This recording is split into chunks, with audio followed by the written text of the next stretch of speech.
బాబాసాహెబ్ అంబేద్కర్ గారు ఒక మాటను చెప్పడం జరిగింది. నిజం కూడా ప్రతిరోజు ప్రచారంలో ఉండాలి, లేకపోతే అబద్ధం నిజంగా మారి ఈ రాష్ట్రాన్ని దేశాన్నే కాదు ప్రపంచాన్నే నాశనం చేస్తుంది అనేటువంటి మాట ఏదైతే ఉందో అది బహుశా జగన్ రెడ్డిని ఉద్దేశించి చెప్పుంటారేమో అనేటువంటి ఆలోచన అయితే ఈ రాష్ట్రంలో ఉన్నటువంటి ప్రతి ఒక్కరికి కూడా కలుగుతూ ఉంది. ఎందుకంటే అబద్ధాలే పరమావధిగా, అబద్ధాలు నిత్యకృత్యంగా, అబద్ధాలు మోసాలతోని ఈ రాష్ట్రాన్ని, ఈ రాష్ట్ర ప్రజల్ని మోసానికి గురి చేస్తూ పరిపాలన చేస్తున్నటువంటి ముఖ్యమంత్రిగా చరిత్రకి ఎక్కేటువంటి ముఖ్యమంత్రి ఎవరంటే జగన్మోహన్ రెడ్డి గారు.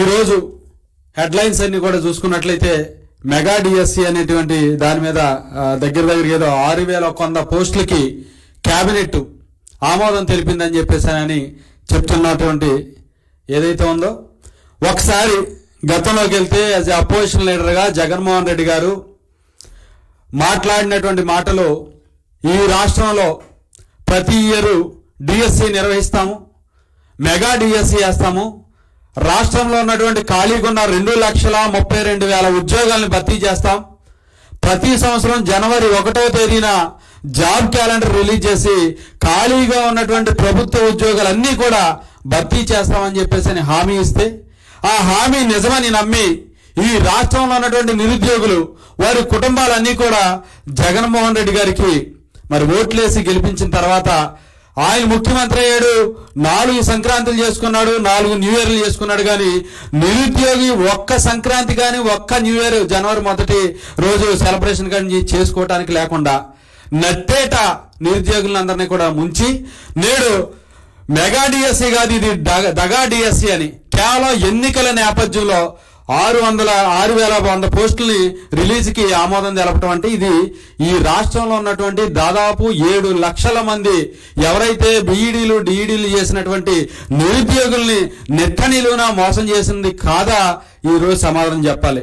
ఏదైతే ఒకసారి కనుక చూసుకున్నట్లయితే జూన్ 10, 2022 ఢిల్లీలో ఉన్నటువంటి కేంద్ర విద్యాశాఖ పర్యవేక్షణలో జరిగినటువంటి సర్వశిక్ష అభియాన్కి సంబంధించినటువంటి సమావేశంలో మినిట్స్ నోట్ చేస్తే దాంట్లో చెప్పినటువంటి విషయం ఏదయ్యా అంటే, ఈ రాష్ట్రంలో ఖాళీగా ఉన్నటువంటి ఉపాధ్యాయుల సంఖ్య అక్షరాల 50,892 50,892 ఉద్యోగాలు ఖాళీగా ఈ రాష్ట్రంలో ఉన్నాయని కేంద్రం పార్లమెంట్లో కూడా నోటు విడుదల చేయడం జరిగింది. దానికి 50,892 ఉద్యోగాల ఖాళీలుంటే 610 ఉద్యోగాల భర్తీకి నువ్వు సిగ్నల్ ఇచ్చావంటే నిరుద్యోగుల్ని ఎంత దుర్మార్గంగా మోసం చేయడానికి సిద్ధమయ్యావో జగన్ రెడ్డి అర్థమవుతా ఉంది. అది కూడా మన పే స్కేల్ ఇవ్వకుండా కేవలం ఏంటంటే టైం స్కేల్ పరిధిలో మొదటి 2 ఏళ్లు కూడా పబ్బం గడపడం కోసం అని చెప్పేసి ఒక పెద్ద మోసపూరితమైనటువంటి ప్రణాళికను ఇక్కడ తీసుకొచ్చేదానికి సిద్ధమయ్యావంటే నిరుద్యోగుల్ని నువ్వు ఏ రకంగా నాశనం చేస్తా ఉన్నావో ఇది ఒక తెలుగుదేశం పార్టీనో ఒక శేషు చెప్పే మాటే కాదు.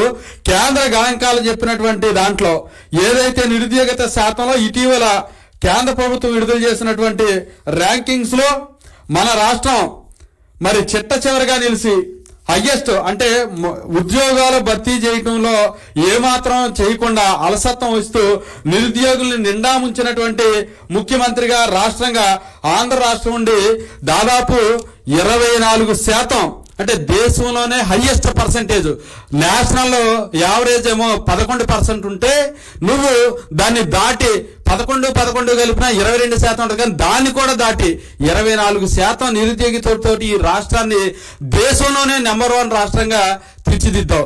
దాంతోపాటు యువతకి డ్రగ్స్ కానీ, గంజాయి కానీ, కొకైన్ కానీ, హెరాయిన్ కానీ, మత్తు పానీయాలన్నీ కూడా అలవాటు చేస్తూ దేశంలోనే డ్రగ్స్ ఆంధ్రప్రదేశ్గా, గంజాయి ఆంధ్రప్రదేశ్గా మొట్టమొదటి స్థానంలో ఆంధ్రప్రదేశ్ రాష్ట్రాన్ని నిలపడం అంటే నీ నాయకత్వంలో, నీ పరిపాలనలో నిరుద్యోగులంతా కూడా ఏ స్థితిలోకి వెళ్ళిపోయారంటే ఆఖరికి దాదాపు ఈ 4 ఏళ్లలో అఫీషియల్ గా జరిగినటువంటి నిరుద్యోగుల యొక్క ఆత్మహత్యలు 1745.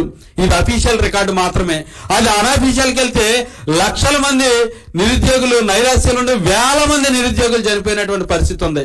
ఈ యొక్క మత్తు పానీయాలకు బానిస అయిపోయి గ్రామాల్లో కానీ పట్టణాల్లో కానీ మరి వేల మంది నిరుద్యోగులు చనిపోయినటువంటి పరిస్థితి ఉన్నటువంటి నేపథ్యంలో సిద్ధం సిద్ధం సిద్ధం అని ఎక్కడ చూసినా కూడా పోస్టర్లు పెట్టుకుని చూస్తా ఉంటే మాకు అర్థం కావట్లేదు దేనికి సిద్ధమని.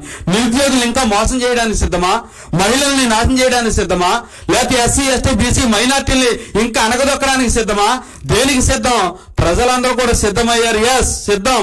నిన్ను ఇంటికి సాగనప్పడానికి, జీవితకాలం నిన్ను జైలుకు పంపడానికి, అయితే చంచల్గూడ జైలు లేదా రాజమండ్రి జైల్లో పెట్టడానికి ప్రజలందరూ కూడా సిద్ధమై ఉన్నారు. జగన్మోహన్ రెడ్డి ఏదైతే కనుక ఒకసారి కనుక గడిచినటువంటి అబద్ధాలు కనుక తీసుకున్నట్లయితే ఎంత నిస్సిగ్గుగా అబద్ధాలు ఆడుతా ఉన్నాడంటే, ఒక పక్కేమో కేవలం 717 ఉపాధ్యాయ పోస్టులు మాత్రమే ఉన్నాయని 21 మార్చి 2023 విద్యాశాఖ మంత్రి నత్తిపోకొడి బొత్స సత్యనారాయణ చెప్పినటువంటి సంఘటన మనందరూ గుర్తుంది. తర్వాత చూస్తే అదే సెప్టెంబర్ 26, 2023 అసెంబ్లీలో సమాధానం చెప్తూ మొత్తం మేము దాదాపు 1419 పోస్టులు భర్తీ చేశామని పచ్చి అబద్ధాలు ఆడుతూ ఉన్నారు. ఆ పోస్టులు ఏ రకంగా తీసుకుంటే 2019లో తెలుగుదేశం పార్టీ ఇచ్చినటువంటి నోటిఫికేషన్ సంబంధించినటువంటి క్వాలిఫై అయినటువంటి 7254 ఉద్యోగాలతో కలిపి గతంలో ఎప్పుడైతే మీ నాయన 2008లో డిఎస్సీ చేసి మెగా డిఎస్సీ అని దగా డిఎస్సీ చేసి ఎన్నికల ముందు మీ మాదిరిగా స్టంట్లు పడి మోసం చేసి మరి ఎవరైతే క్వాలిఫై అయిన వాళ్ళకి ఉద్యోగం ఇవ్వకుండా దశాబ్దాల కాలంగా వేచి చూస్తున్నప్పుడు తెలుగుదేశం పార్టీ ప్రభుత్వ హయాంలో చంద్రబాబు నాయుడు గారు ముఖ్యమంత్రిగా, గంటా శ్రీనివాసరావు గారు హైయర్ ఎడ్యుకేషన్ మంత్రిగా ఉండగా ఆ ఫైల్ అంతా కూడా తీసుకొచ్చి క్లియరెన్స్ ఇచ్చింది అనేటువంటి ఫైల్ కి సంబంధించి తీసుకున్నటువంటి ఆ 1910 ఉద్యోగాలను కలిపి మొత్తం నేనే భర్తీ చేశానని చెప్తా ఉన్నా అంటే, అరే నోరా ఇంకేదన్నా ఒకసారి ఆలోచన చేయాల్సినటువంటి అవసరం ఉంది నిరుద్యోగులందరూ కూడా.